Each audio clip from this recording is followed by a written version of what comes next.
Welcome back to another episode of Love, Sex, LA Unfiltered, where we take the filter off your dating life and sometimes your selfies. And today I'm here with a very special guest, and we're going to be talking about kind of a controversial topic, modern dating and the technology behind it, right? Dating apps and the technology that is behind modern romance.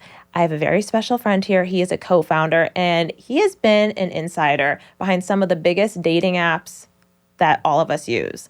So please welcome my friend, Blake Curry.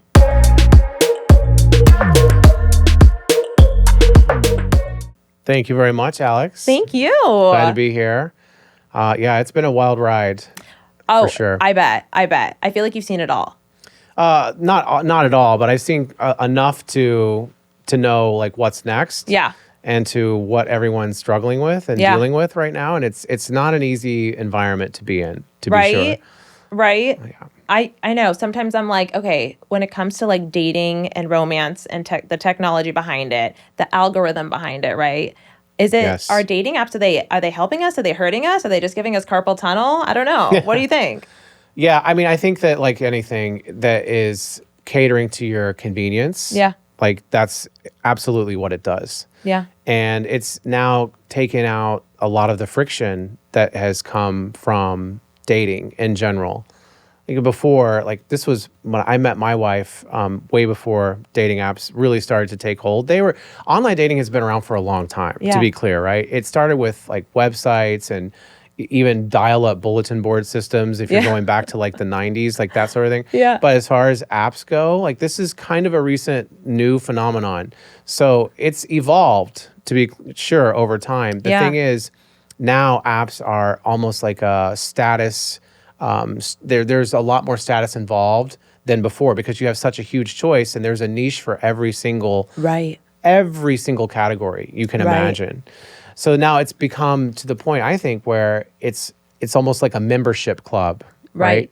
You look at what different apps from the league to Raya, for example, but then is there going to be a new one of those that's coming out? And then are you on it? And then who is the most likely to even bother matching with you? And there's just so many unanswered questions, I think, when it comes to this. And at the end of the day, I mean, my personal philosophy is like you should try and do the legwork and move beyond that if you can. But you can't knock the fact that a lot of people also do it for different reasons.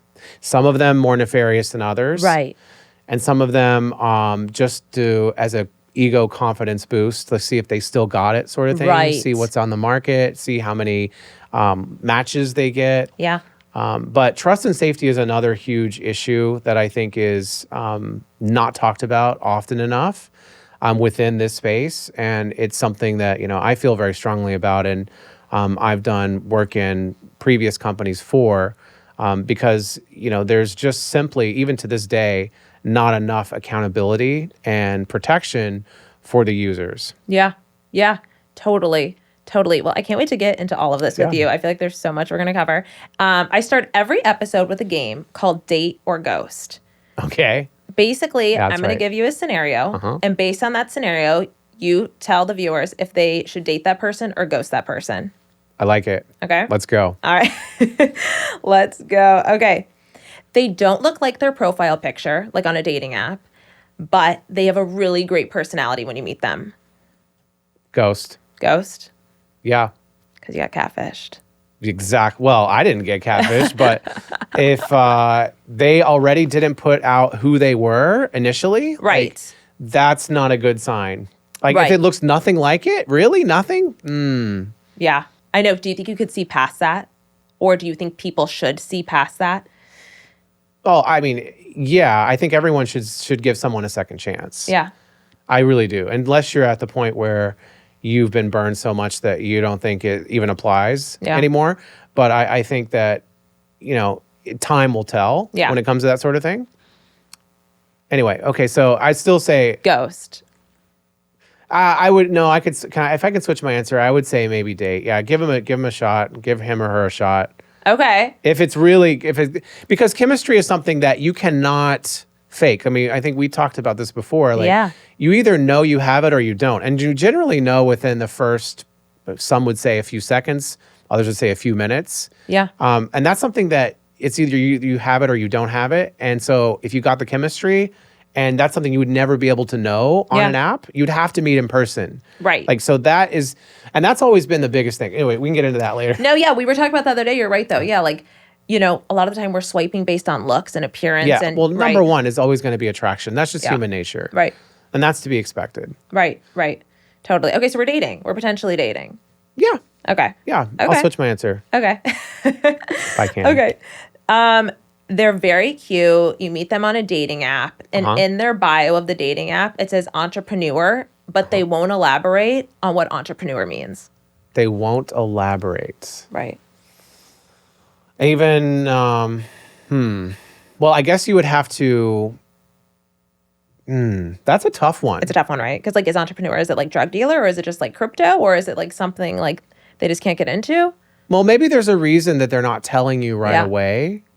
Right. Because if and you know what, if I don't feel like just like someone's profession or their job should completely define, and set the tone for everything else. That's true. Maybe, especially here in Los Angeles, like so much is defined by, one of the first questions you always get asked is, what do you do? Right. And like people want to cubbyhole you, put you in a cubbyhole or pigeonhole you into a certain category and say, okay, well, now I'm going to say and attach all these different qualifications or expectations based on what you do. So if someone were apprehensive to say what they do and they're just an entrepreneur initially, I would say you should give them a chance to see how it evolves. Yes. And if it works out, great. Like, that's okay. Yeah. But if you start seeing red flags, then okay. But at some point, they're going to need to tell you what they do. Right. Then we have a problem. I guess the question for you is, how long would you wait for them to tell you what to do? On the first date? The second date? Probably the first, because if you're out with someone on a first date and they can't tell you what they do for a living, that would just be a little strange. Unless they say something like it's just so complicated, it's very technical, maybe like, you know what I mean? It's something not a lot of people do and wouldn't be able to comprehend. But if you could just give me like a little piece of like the industry maybe it's in, Yeah. So it's probably a case-by-case situation. Yeah. Right? No, definitely. Yeah. And you also have to, as long as it's not going against your own personal integrity. Exactly. And it's not illegal because you don't want to be swept up in something like that. Right. I think that it's kind of irrelevant, you know? Yeah. I agree. So we'll give them a chance. Yeah. We'll give them a chance. Okay. We're dating. Okay. The chemistry is great in person. You get along great connection. Yes. But they're a horrible texter, or at least they claim to be a horrible texter. They claim to be a horrible texter. Yeah, like you'll text them and they won't respond for like a day. Oh, yeah. I mean, you're an Aquarius like me. Yes. So I kind of feel like I'm a bad texter. Yeah.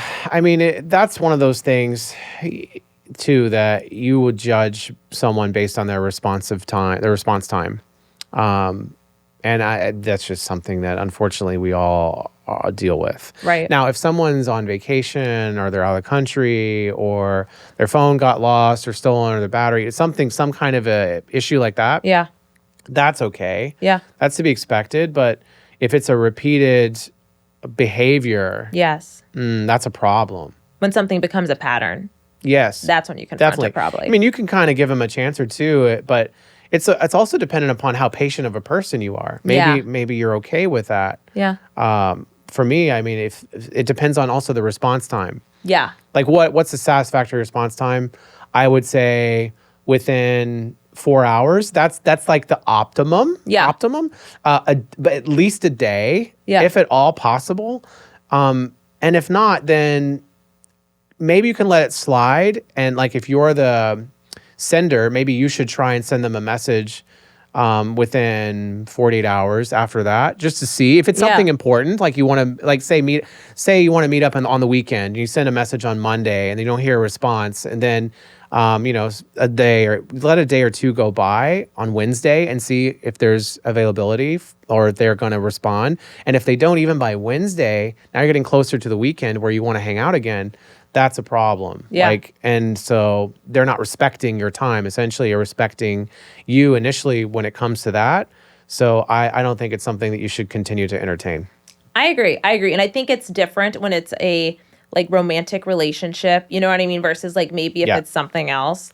And I think the problem is why it becomes maybe offensive if someone takes a long time consistently, like we're saying, if it's a pattern, is Yeah. because we're also chronically online, right? Like Yes. I know I am. I'm on my phone 24/7. But I mean, I'm guilty of it too. I'll sometimes look at a text and like think I answered it in my head for some reason, and then like I forget to answer. But I think that's what it is. It's, you know, we all know we're all online, right? Yep.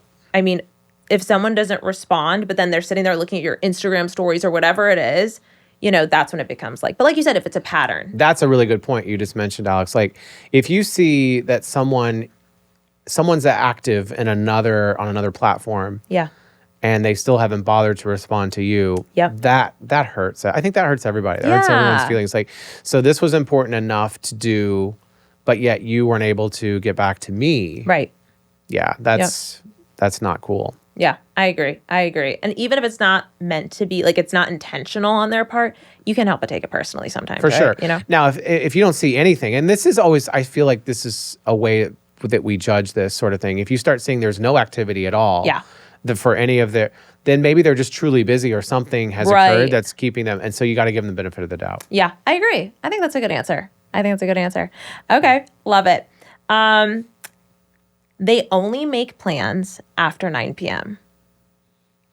Ooh. So they only want to hang out after 9. Exactly. And that's an initial, like that's something that was proposed. Like that's a first. Yes. So From the beginning. So from the very beginning. So let's hang out after 9. Yeah, no. I mean, I don't think that that's something, it depends on what you're after. If you're after what would most likely be the outcome that everyone thinks it would be Right. in that instance, which is a booty call. Right. Probably not. Yeah.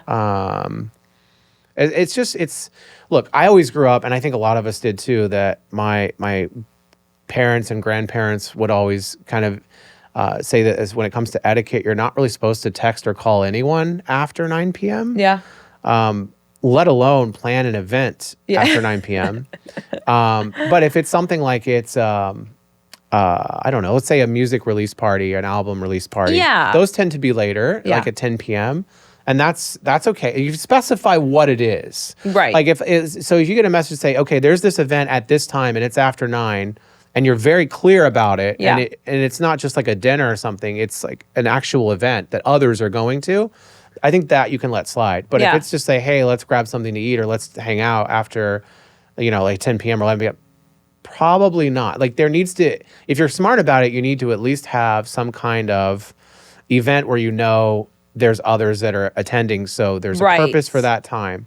Otherwise, it just looks like you have ulterior motives. I agree. So like depending on what it is, if it's like if it's a Netflix and chill situation, you know what you're getting yourself into probably, totally. right? Yeah. But, like you said, if it's something cool, like maybe it's a show or something, it's late, whatever, I think that's acceptable. I think you could let that slide, right? Of course. Right. So Yeah. again, it's dependent upon We're in a gray zone. what the venue is. Yeah. Yeah. Okay. If it's someone's place, no. If it's an actual like hanging out at a specific event at a specific venue, maybe. Yeah. I think that makes sense. I think that's good. Love it. Okay. You've been going out with them for about a month. Huh? Things are going great, good chemistry, great connection. They seem to be aligned with your values and all that. But you notice that they still have dating apps on their phone. And so you've been dating for several months. About a month. About a month. Well, it depends on if you have had the conversation of are we monogamous? Right. Exclusive. Exclusive. Yeah. Right? That's true. And if you still have that issue, you would think that if you are, yes, then they shouldn't have that on there. Yeah. But if that conversation hasn't come up, then maybe you should. And that's a great pretext for it. Like if you see that they have dating apps, like, hey, are we exclusive? Because I can see on your phone that it looks like maybe we're not. Yeah. So You could use it as an opener. Exactly. So maybe let's have a discussion about this. And now if it is in fact you are exclusive, they agree that, then okay, then that needs to be something they need to get rid of. Yeah. If they keep it, then you clearly know this is a problem. Yeah. I And think do you so. really want to continue, unless they have a really good reason, like, for example, when I was working in the space, I would have to use all the dating apps. Oh, really? Yeah, I would have to, well, especially not all of them, but the ones that we were looking to do deals with, Yeah. yes. Because how else would you know a product well unless you Right. have played with it and work with it and know what the features are like. Now, would I use my own name? No. Would I use my own picture? No. I was a completely different, That's so funny. because I just wanted to sign up and do it. But in this case, that sounds like it's definitely worth a conversation. And if not, then yeah, it's probably time to consider where you stand. Yeah. Because if you're not exclusive, then you're probably not the only one that they're doing this to. Correct. I think so too. I think that's definitely true. So, okay, to your point that you used to be on these apps because you were working with the company. Do we ever match then with people on these apps who are just simply like catfishes for the company? Well, in this case, I think that there are times where that does happen. That's so funny. But then it's up to, I wouldn't say catfish. That's probably, in this case, it's just like you match, but Yeah. like you don't go any further than maybe just a couple platitudes. Yeah. Like, and that wouldn't even be, that's kind of it. Now, catfish is something where it's like more pronounced and drawn out And more intentional. and also like you're planning going beyond just communicating Yeah. a little bit on an app. Like you're planning to either meet up, Right. or you're planning on doing stuff, like for example going to an event, or Yeah. the worst case scenario is you're taken advantage of financially, Right. physically, all these. So like that's Craziness. yeah. Craziness. Okay, and on the other side of that question, in terms of like them still having apps on their phone, date or ghost if someone after one date says they're going to delete all their apps After one date, after one date? you continue dating them Yes. or ghost them? Like they're like, oh my gosh, I really like you. Like I'm getting rid of all my dating apps. Well, how do you feel about it then? Okay, I mean, how do you feel well- about this person? That's a good point. That is a good point because someone did this to me once and If you, yeah, and I didn't like them. So it kind of gave me the ick. yeah, yeah, that's that's borderline obsession, right? So probably that was a good idea to not continue. Right. Yeah. But I think you're right. I think it depends how you feel about the person because Yes. I'm sure if I liked this person, I'd be like, oh my gosh. That's so that. amazing. Yeah. I mean, that's quite a revelation though. After the first date, for someone to say that they're just going to completely, like, you're now the center of their universe. Right. That's a little much. That's little too much much. too soon. Way too as they much too say. soon. And especially you understand as an Aquarius, I keep going back to this, but I really do believe like I am truly like an Aquarius. Like when you see it like at the core, that's what I am. That's too much for me. Yeah. You know? You have to leave a little bit of mystery, and there has to be, something worth continuing the relationship for, Yes. and the courtship. I mean, there's a Exactly. whole reason why. So for it to just be like, an end all be all right after that, Yeah. that's pretty heavy. Right? Yeah, and I don't think everybody's really. I mean, most people are not going to be okay with that. Right. I think so too. Oh my gosh. Well, that was our game. Thank That you was so good. much. So I like fun. that game. So right. What do I win? No, it's You all know right. what? You educated the people. And you've been married a while. So I feel like you can give advice on dating and relationships. 12 years, yes. But you guys have known each other for what, like 20 years or something? Almost, yes. Yeah. That's crazy. Yeah. So we had about, an 8-year courtship, 7-year, Wow. more than that. Yeah. Almost, we'll see. What's 12 years plus 8? So yeah, 8. I love that. That's honestly though, that's longer than most married people. So I don't know. I mean, look, I come from a family that, unfortunately, we both do. yeah. Where our parents and aunts and uncles, and they've been married for decades and decades and decades. I think I may have told you, but Yeah. my aunt and uncle, they were married for 75 years. Wow. And they just recently passed away. My uncle was 99, my aunt was 96, so they were together for many, many years. Yeah. My in-laws have just celebrated their golden wedding anniversary of 50 years. Wow. We went to their 50th anniversary, had a nice dinner in Dallas, which is where we grew up and where we're from. And so, yeah, 50 years. That's a long time. Yeah. And so, I mean, it's something that, if you know that this is the right person and you both love each other and you like each other's company and Right. you see that like you make each other better, Right. then there's no reason not to. And it's really tough. I mean, especially in this environment, like we met in, like I said, almost 20 years ago, well before, dating apps were Yeah. like the go-to. But that being said, I mean, there's countless stories of people that, meet their significant other and that becomes their life partner, their spouse. Yeah. And we have friends that have done that too. And, but it's how you go into it. It's Yeah. like anything. What's your intention? Exactly. You have to set it's like you have to set your intentions like it's yoga or something. You need Right. to know that, okay, if this is what my intention is going to be, Yeah. then this is what I expect to get out of it. Exactly. And I've heard, and I'm sure you have too, the gamut of people who use it for just hookups and then people who actually use it for real relationships. Right. Right. Yeah. Well, okay, so we're going to get into that. The Yeah, algorithm of love. The algorithm of love, how modern technology has played such a crucial role in dating, how it's evolved over time. So, like I mentioned earlier, you've worked with some of the biggest companies that we all know of and all use when it comes to dating technology, right? Right. So, do you think, and you work a lot with AI as well. Mm-hmm. Your current venture is a lot to do with AI. So, do you think that someone can find their perfect match through like AI technology and like the technology that these apps have that kind of like I know with apps I've used before, they use AI now, some of them, to basically find people that match with you. Do you think like it could be that simple, like simply putting in things about yourself, finding a perfect match, or is it more complex than that? I think it's more complex than that. And I'll tell you this. So I think that the biggest limitation that AI has is it does not have emotion. Right. And love is all about emotion. And I say that because there was a art installation in the Seoul airport that was AI generated. So there were these massive talking heads. And I can send you the video that you can if you want to include it.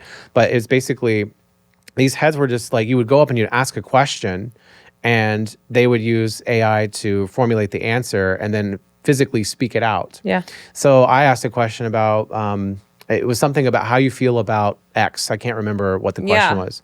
But it basically just said, I wish I could feel emotion, but I feel imprisoned or something that I can't do that. I thought, wow, that's very bleak and dark. Wow. I did not expect that would be the answer. Yeah. That AI would say, I wish I could feel emotion. And Wow. instead, I feel like imprisoned. Like, this was dark. Like, I don't know what model they were using. It certainly wasn't ChatGPT. Yeah. Maybe, but there's so many different models out there. Yeah.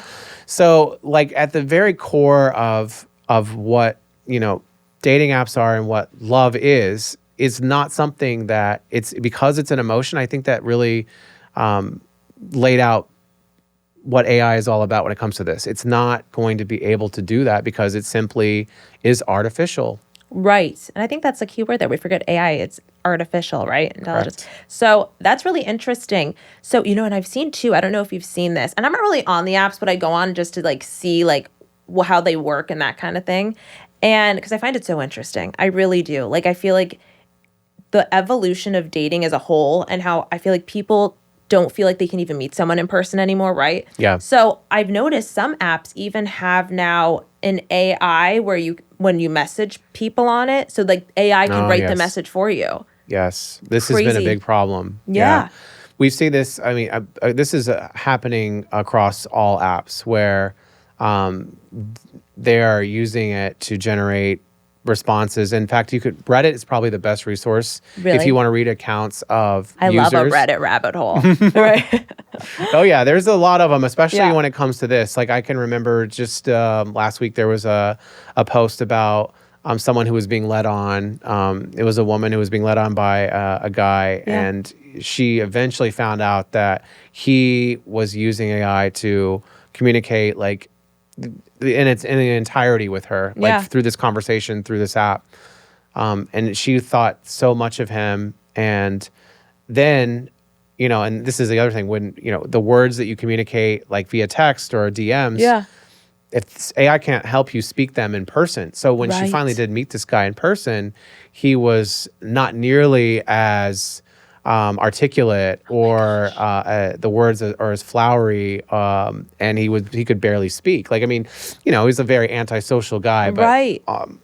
and some people are naturally like that. They're just writers, or they just like to hide behind, a screen for something, keyboard warriors as they were. But you should be able to match that to some degree. Yeah. Like if you see the way someone's communicating with you, and now you're going to meet them in person, and that doesn't match up, that's Yeah. a problem.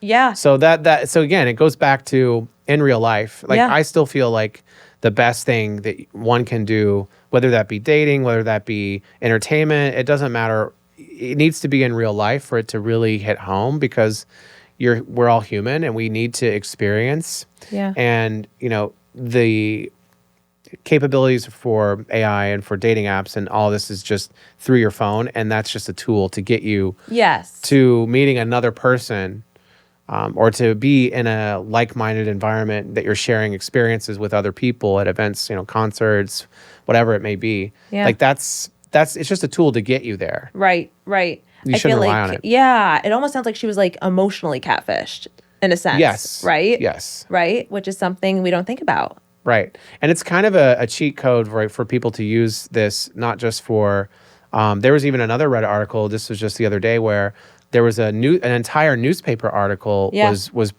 literally created through ChatGPT, and they published it in the newspaper. I think it was in Pakistan of all, Okay. but it was an English newspaper. Yeah. It was about I was in an automotive article, and at the end, the last paragraph was, "Do you want me to create this with more bold headlines and Oh my snappy infographics? gosh. say the word question mark." So like this was literally like at the end of the newspaper article that was published. So people are relying upon this in such a way that it's just laziness. Like the convenient side of things is now becoming even worse. Yeah. Yeah. We all appreciate convenience, but now it's gotten to the point where, and there's been research that's proven this, that more and more use of AI, especially when it comes to chatbots and this chat interface, it actually is causing intelligence to diminish. I believe among that. users. Yeah. Because now you're actually literally having them think for you, Yeah. and all you're doing is just cutting and pasting, more or less, Yeah. in a lot of things. So It's kind of scary. It is. It's detrimental. It really in that way. is. And I absolutely see where when you have like almost like AI abuse in a sense, right? Like addiction to it, like you lose that just part of your brain, that critical thinking part of your brain, right? I mean, I feel like there was a point where like I was using it a lot and I was like, okay, I have to stop using this so much because it becomes convenient, right? Yes. And it also like when you're busy or you're just have stuff going on, it's easy to just be like, okay, help me write this. But you have to be careful. Yeah, you do. It's the reliance upon convenience is really, probably shouldn't have even had it in the first place. Right. One of those things. Totally. Like if something is so easy to come by, then is it really even worth having? Yeah. I agree. Probably not. I agree. I know we have everything at our fingertips. I feel like we have everything at our fingertips and there's so many ways to meet people, right? But do you feel like in a sense, even with everything at our fingertips, so much technology, I feel like everyone's very lonely in a way. They still are. Yes. So yeah. Great point. That above all else is the number one issue that all of these dating apps have, all the social media apps have. And some have said it, some have not. But the ones that have said it are actually like looking in the mirror and realizing this is the reality that they all are facing, and that no one can really be able to solve. No one's able to solve this issue. Yeah. But they're trying to cater to that. Yeah. And so a lot of ways it's insulting people's intelligence, like the way that they're trying to distract them or to capture their time and their money. Yeah. And it's sort of like an endless cycle. Do they really want? Because the one thing that I always love to go back to is Hinge has always been said it's the app that's designed to be deleted. Right. But is that really true? Well, so that was my next question for you, actually. Are these apps designed to actually help people find the one, or are they designed to just keep us swiping? I think the mission statement differs from the reality. Right. The mission statement, look, these are all businesses. Right. These are not charities. Good So point. I hope that answers the question, because they all, a lot of these are public companies, private companies. The public companies are under much greater pressure because they have to report publicly, constantly, all the time. They have shareholder meetings. They have quarterly earning calls. Right. They have a stock price that's being monitored during trading hours. So they are beholden to shareholders and investors to generate revenue and, above all, profit. So the mission statement is one thing. Yeah. But how are you going to go about getting that? Right. As long as it can make money, sure. Yeah.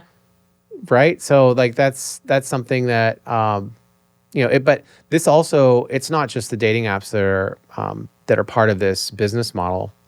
This is a larger issue that is going on in many different facets of the life that we are now living in the past, I would say, this century. Yeah. It's less about ownership and more about subscription-based renting, temporary, because you never actually physically own something. It used to be, for example, I used to have a massive compact disc collection that, there were singles. They would, before MP3s and before iTunes and before Spotify, there were like in Apple Music, there were like literally like physical media, like compact discs. And so audio was on CDs. Before that, they were on cassettes. Before that, they were on vinyl records. Right. So you would physically own this. And once you own it, you would have like the cover art and the album art. Yeah. And this is not anything new that I'm talking about, right? This has been very common discourse right now. But the fact of the matter is, like, this is something that is not a subscription-based model, because once you buy this thing, like this particular album, you own it outright. It's yours to do whatever you want with, as long as it's personal use. So you don't have to keep paying a subscription to listen to that song or to listen to that album. Right. You don't have to keep paying a monthly fee for that. That's ridiculous from a consumer perspective, that I can't own something outright completely. Yeah. And it's one purchase and it's over. No, that's not the way that so many things are going. Mm-hmm. And these apps are transcend that, right? They transcend it in a way, because it's not just a monthly subscription. Yeah. They're also microtransactions. And so that is where you literally top up your credit in your account so that you can buy virtual gifts for someone. This is especially prevalent in live streaming. Twitch does this. Yeah. TikTok Live does this. And to a large degree, OnlyFans does this. So it's like you're essentially now going even beyond a subscription, and you're buying things that are literally like virtual gifts that are in the moment, that are happening in real time. It's crazy. It's like a slot machine. Yes. So there's a reason why you have to pull down your feed to refresh. It's just like pulling the lever on a slot machine. Wow. And this has been also documented. Like, you can look at this up. There's many, many different cases of this. So yeah. Wow. You didn't know that, huh? No, I feel like I'm taking a crash course right now in technology. I love it. Well, listen, gaming, gambling's not a way. Gaming has become now especially so fascinating in this space. Yeah. And that's what dating is. It's a game. That's so true. That's a great way to put it. It is. It's a game. So many things are gamified, though. Like even LinkedIn is a game. So much has been commoditized and commodified, and so things are gamified. Everything is gamified, whether we like it or not. Yeah. And it's kind of nice to get away from that. I think there's going to be more and more of that getting away from. But when it comes to online, like everything is on your phone, everything is pretty much more or less the user experience has to be gamified. Yeah. Otherwise, the algorithm, like you're going to lose interest. So it needs to learn from you. It needs to learn your behavior, like when you're on, how much time you spend on it, how much money you spend on it, how many like interactions you have. Yeah. And all of this is fed into the algorithm that then will spit out personalized content for you based on your behavior. Right. And in order to really, I mean, to increase your activity, which is vis-a-vis revenue, So we're just little ultimately. hamsters in a hamster wheel, essentially. Users. There's a Yeah. reason why everyone's called a user, Yeah. right? Yeah, I mean, it's not a word that like people we enjoy to hear, but Right. like it is something that is the truth. Like, Yeah. and what's another user? A drug user. There you go. And so, like, this is very much like a drug. It can be an addiction. It and really for a lot can. of people, it is an addiction. Well, I think that's why you see and hear about so often, like people that get addicted to video games, right? Yes. It's the same thing. So do you think dating's a game we can win at? I mean, can people use apps as a tool, or does it become that you become a user, a hamster going around and around in their wheel? Yeah, I think there's a clear line of those who have it figured out. Yeah. I know I would have conversations with some that they would develop a system that would literally do all the swipes for them. Yeah. And they would just deliver the matches. So they wouldn't even have to bother spending time on it. They Wow. would set up a bot to do it all for them. Wow. Yeah. That's so that they interesting. wouldn't have to worry. And then they would gamify it even further. And then they would have 2 dates in a day. They would have someone on the day shift and someone on the night shift. Yeah. So they go on a date with someone, say, oh, it was really fun. I had a great time, but got to go. And now if they made it past the day shift, the day Yeah. shift person goes to the night shift now. Oh my gosh. So they have a system down. They have a system down. Yes. Wow. Interesting. Oh, this is very and this is just one example. Yeah. There's so many different examples of this that because it's gamified, people are like, okay, well, I'm going to be able to, I'm going to play this game and I'm going to try and win, Yeah. or at least, score high. Right. So it depends on how your feeling is. Like, your intentions, again, what Yeah. are your intentions from this? Right. I still think that the best way is in real life. I Like, do too.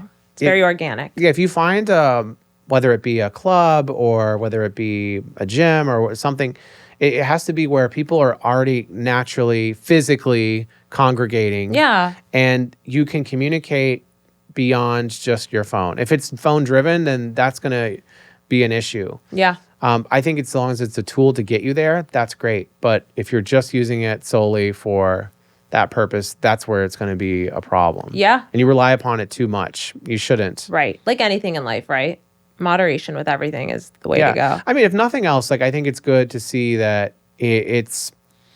I tend to agree with those that when I was like working for within the online dating industry and these companies that I would see that it does make sense. We would look at profiles sometimes and see, okay, who's getting the most matches, and then it's no surprise that it's generally the ones that are attractive, Right. and that look far younger than they actually are. Yeah. Nice little face tune I mean, action. Yeah, this is nothing new though, right? Right, This is right. not rocket science. Everyone knows this already. Right. So Yeah. So let me ask you to that point. So because you were behind the scenes on some of these apps, do you believe that like gender plays a role at all in terms of like who's getting matched with and not matched with the most, or like do you think that there are different intentions on these apps from what you've seen of why a male versus a female is on there, or no? absolutely, yeah. Yeah. I mean, That might sound stereotypical because in It my is. head I'm like, oh yeah, it is. you feel like a guy's on there because it's easy, it's convenient, And right? and he just wants to hook up. Right.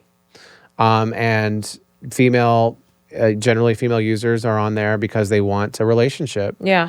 The majority. Yeah. The majority. There are those that want to hook up as well.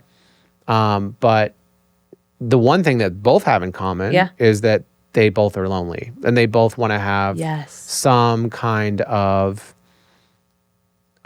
connection. Yeah. I think that's a really good way to put it. I think it's a really good way to put it. Do you think from your experience, because I know you've worked within different apps and platforms, do you think there's a specific medium in terms of like which app or which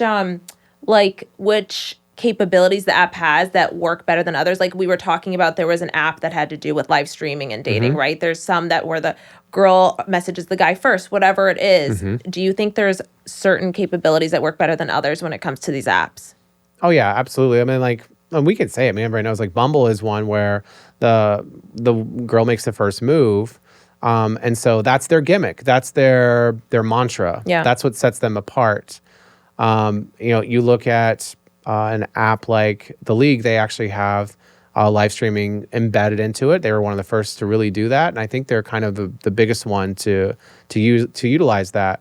And they were sort of like the elite kind of an app first. Then and look at Raya, and now that's even more so. Like you're stepping up the elitist sort of social status because it's harder and harder to get into. Therefore, people want it more and more. Yeah. I think that having those gatekeepers, that's kind of that makes it special. Like not anyone can join. So I think that just having that premise and having that barrier is going to be helpful for an app to be successful and to be popular. Yeah. And for it to attract the right kind of people. Certainly, like, for example, the people that are on Raya are going to be persistent. Yeah. Because they know that there's a waiting list. They know that it's very selective, supposedly. Right. And so everyone that's on there is going to automatically know these are the things that there are already certain qualifications that are met. Right. Okay. So you have that expectation going in. I think that helps that commonality where people can feel like, okay, I already know what to expect in this way. And so this isn't going to be a surprise. Yeah. If you look at the other apps like that have been around for a long time, I think they're just too generalized, and it's like shopping for example, at Walmart or Ralph's, so like a Kroger, like grocery store. Yeah. Or specializing in going to a Trader Joe's. It's much smaller footprint, more niche products, but still a good value. Or you just have kind of plain generic anything. This is available nationwide. Yeah. Just has different names maybe associated with it. It's the same thing with these dating apps. So like the pool and people that you're gonna now jump into. Do you want to be? It's like a water park too. It's like, do you want to be in a massive water park with everybody, with families, with people that are all like of all walks of life, or do you want to have like a really private pool at a rooftop in some 5-star hotel? I don't know. And that's a good way to put it. It's because it is truly a pool, right? That you're getting into a dating pool. I love that. That's so true. That's so true. I think that's a good way to put it because, listen, I'm not a huge fan of water parks. I'm not going to lie. They're dirty. They're dirty. You'll take antibiotics probably after, right? Yeah, and people don't look their best. And they can be fun. Look, they can be fun. But they're not something that you would seek out unless, there's no other option to stay cool and beat the heat. And a lot of places, like a lot of people, like same thing with apps, like there's not a whole lot of options. They can't get into these other apps that maybe they have heard about. Yeah. And so they have no choice but to stay on, Tinder, for example. Yep. I agree. So as someone that's been behind the scenes of these apps, been on there, seeing like how things work and everything, do you think there are certain red flags or green flags that people should look out for who are trying to date intentionally, trying to find a husband or wife, that kind of thing on these apps? I mean, from my experience, it's like you would have to make sure that who connecting with, like red flags I think are kind of common sense. First of all, like I think so too. Usually, like you would know, like if someone's trying to, rush to meet up, that's a red flag. If someone's trying to talk about money and Bitcoin and that's a red flag. They're just trying to extract money from you. Yeah. Any kind of sense of urgency. Anytime, whether that be, dating apps or something else, is probably a red flag. So like, in other words, we got to meet now, or we got to meet. Can you meet within the next day? Yeah. Or I'm only in town for 2 days. Like that should tell you something right there. Yeah. There should not be such a pronounced sense of urgency. That's probably one of the biggest red flags. And no matter what, you just have to be very, very cautious. You certainly don't want someone to try and say, have you do anything that you're uncomfortable with doing. And you should also trust your gut. You should also like really trust your instincts. And if you feel like something is off at all, like you probably should not pursue that. Yeah. Those are, and what you had mentioned earlier, you don't want to just go and hang out with this person immediately. Like you should spend some time getting to at least have some checks and balances and vetting and familiarity. Like But red flags, I think most of them are common sense. Right. Like you would know not to proceed further with something if you're talking with someone. But those are some things to watch out for. Yeah. But green flags are when there's not a rush, when someone's taking their time, when someone seems like their answers are genuine and authentic and not chat GPT generated. And they want to have the right kind of meetup at the Yeah. right time. That's during daylight hours, probably. Right. That's always a plus. To an extent, at least the first one. Yeah. I mean, you got to do what makes you feel comfortable I because agree.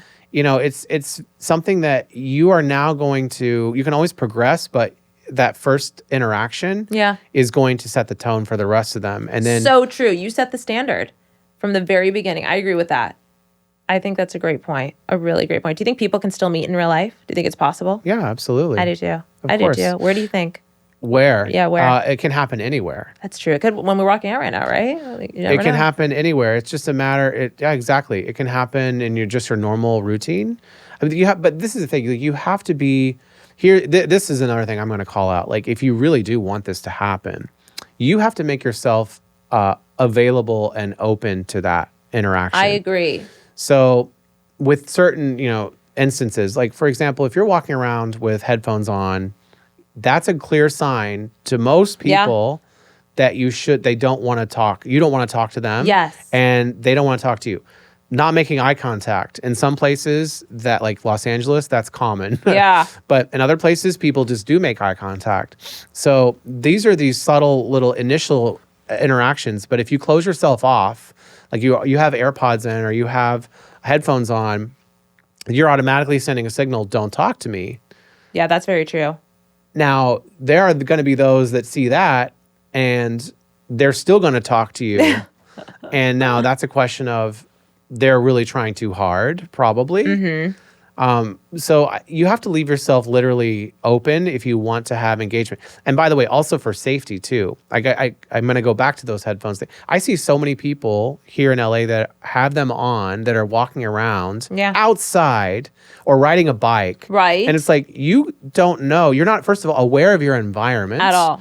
So it's not just a matter of getting an interaction from someone maybe you want to potentially date, but how about just prevent yourself from being a victim of crime or a victim of an accident? Yeah. So anyway, I don't agree. want to go off on a tangent, but like you just have to basically really allow yourself to use your powers of observation in your daily routine and your daily life and start there. The other, I would say the other venues are really good for that are, obviously it should be kind of during the daytime. Yeah. If it's at night, it's going to be hard to really see who they are physically and then also maybe have a conversation. So I think that any kind of day sort of activity is probably a good start. I think and then so, you too. can progress from there. Yeah. I think that's good advice. I think that's very good advice. And, it's funny. It's funny, we talk about dating apps, and the thing is, because in my mind, I'm like, is there certain people that use dating apps versus people who don't? But then I'm like, I'm on Raya and even the League, and I see people on there, and I'm like, why are they on here? Like, people that are well-known or in the entertainment industry or whatever it is, everyone obviously is seeking connection, right? Mm-hmm. So I don't think it is, something specific to, just it's for everyone. Like everyone are on these dating apps now. You know what I mean? Yeah. So I find it so interesting. But I kind of want to talk about you and your personal life and how you met your wife because you guys have been together so long. I love that. Yeah. So you guys met, you were at Radio Disney, right? So I was working at the Walt Disney Company. That's where I started my career. Yeah. I was at that time, Disney owned all of the ABC. They still own the ABC television network. But they also owned ABC radio stations. Yeah. And so I was working at a radio station in Dallas, Texas. That was sort of my first big break within the company too. And it was part of a larger portfolio of stations in Dallas-Fort Worth market, which I think is like number 5. And so they had, a news talk station. They had 2 country stations. They had Radio Disney. And so I was working at that time at the country station, And my wife was working for Radio Disney, now the affiliate, because there were so many affiliates. It wasn't the network. So anyway, long story short, I saw her picture on her cubicle before she was even there. I like, love this story. Surfing. Well, because, like when you're walking by people, and it's an open pit area. So it's like, Yeah. you can't help but just like look. Like there's someone that literally posted a picture on their cabinet. Yeah. But I just thought, she looks really attractive. If that's the person that's sitting there, I want to meet her. And so, the next day, I walked over and saw her in the copy room with all these copies spread out. She was an intern at the time. And I just was out of university. So, that's where, oh yeah, she had a bucket hat on, and was like sprayed out all these copies. And so I think my opening line was, "What's up, Blossom?" Because if you remember the show with Mayim Bialik, she would always wear these stupid hats. And so I think she caught the reference. Didn't she just host Jeopardy for a minute or something? I think so. Did she? Yeah, maybe you're right. Yeah. So it was something like that. Yeah. Anyway, so she caught the reference. It was sort of a as they call a neg, like a negative remark that you would make in hopes of deflating their ego, but also trying to win over their confidence. Like, in other words, I'm going to, rather than give you a compliment, I'm going to find something a little critical about you and make that remark and see how you react. It's sort of like a slight insult. And this is exactly what I did. And it works for some people. See, dating is a game, right? Right? I mean, it worked for me, but it was in good fun. So after that, we've been together for almost 2 decades. I love that. And I said this to you the other day. It's the perfect example of if he wanted to, he would, right? When it's the right person, a man will pursue it.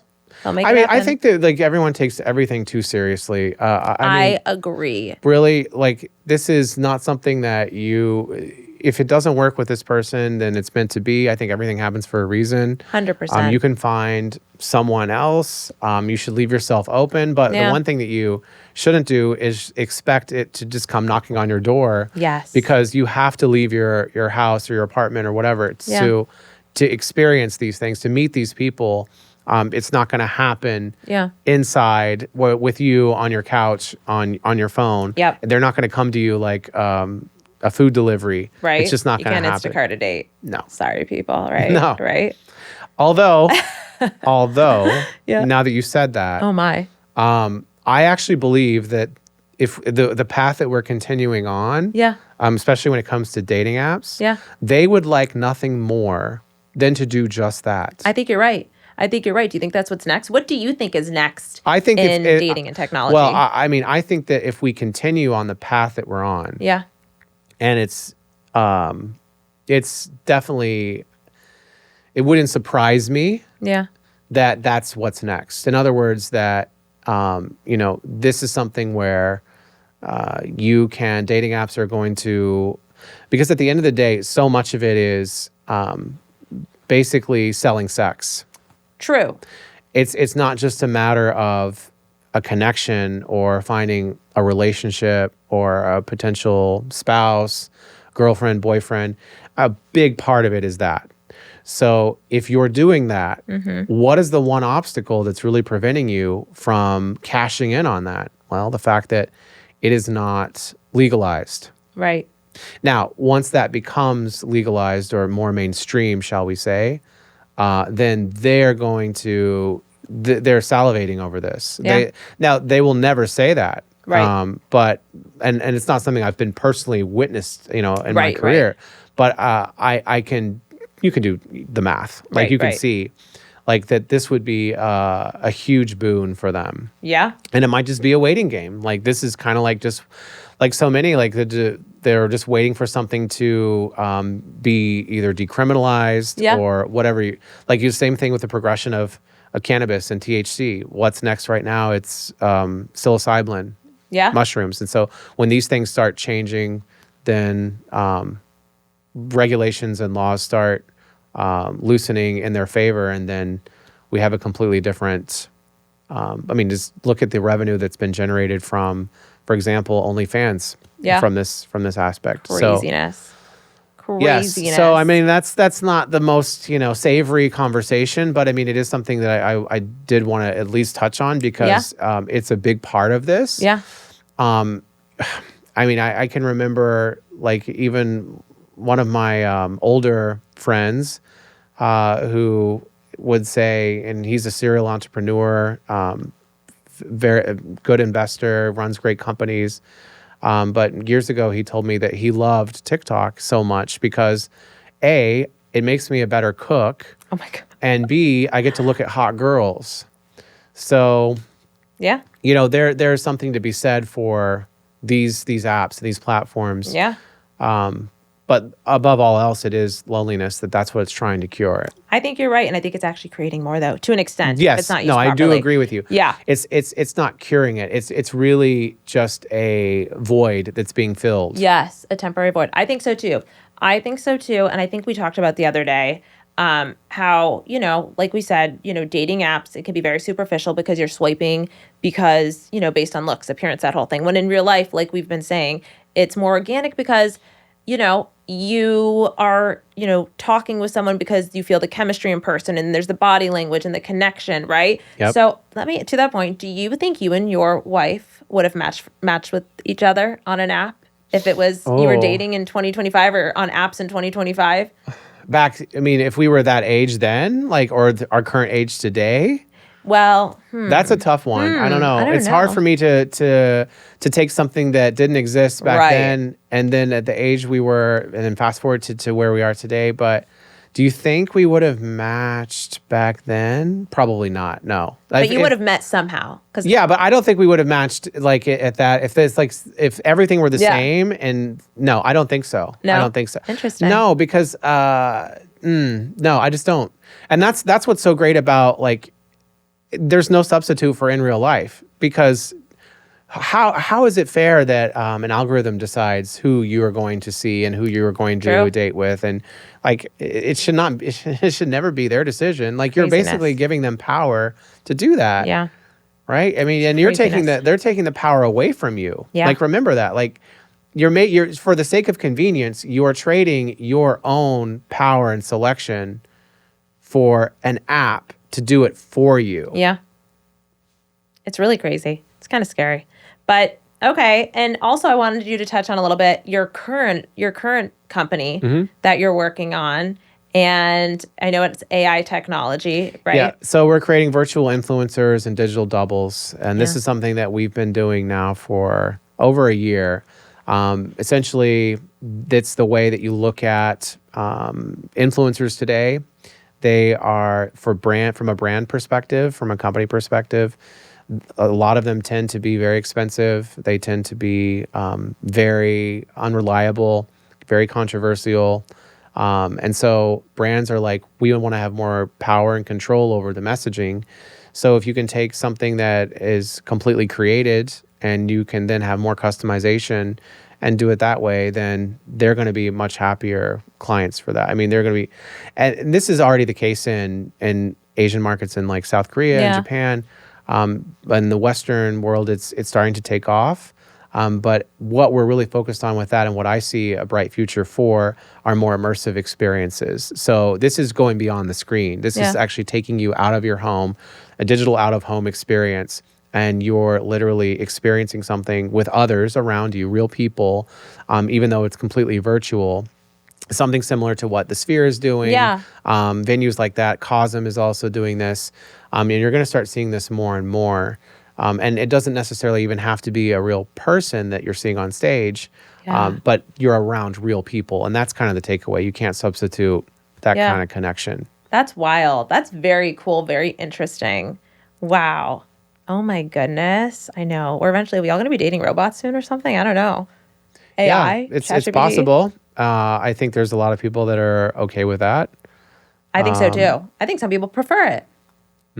I do, in a scary way, because I feel like people have gotten lazy and it's convenient and like, I don't know. And then there's going to be a Bill of Rights, and there's a lot of topics that come from that. But the biggest issue that's going to be is elder care. Like we're starting to see that in Japan with robots. Really? Yeah.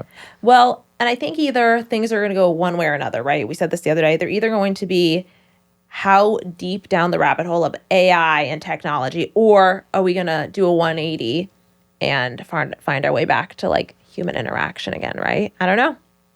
No, there's going to be a complete. It's already starting. The tide is already starting to turn in this way. What we're seeing, unfortunately, with AI more than anything else, is too much reliance upon it. Yeah. Especially companies that are banking on it to, rather than supplement the human experience, almost replace it altogether. And then you're compounding that with these massive data centers that are being built in sometimes the most rural areas in the United States that have cheap land and power subsidies that are basically subsidized by consumers. So that's why you look at utility bills have skyrocketed over the past 5 years, because they're helping subsidize these data centers. Wow. And that's a real issue, and that's going to become even more of one. So there's a lot that is helpful from it, but it's like anything. It's like, what are you going to use this for? Yeah.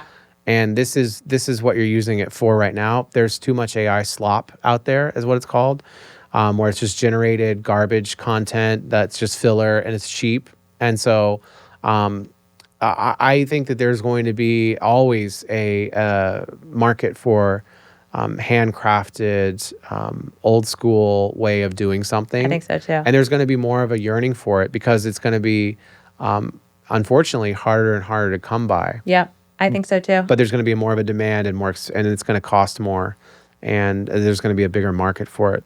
Yeah, I think you're right, though. I think you're right. I mean, I think about even little things, about like movie theaters, bookstores, right? Even people like my age who didn't grow up with these, but like record players, right? Like people crave nostalgia. They crave tangible things. I think you're right. I think it's in a...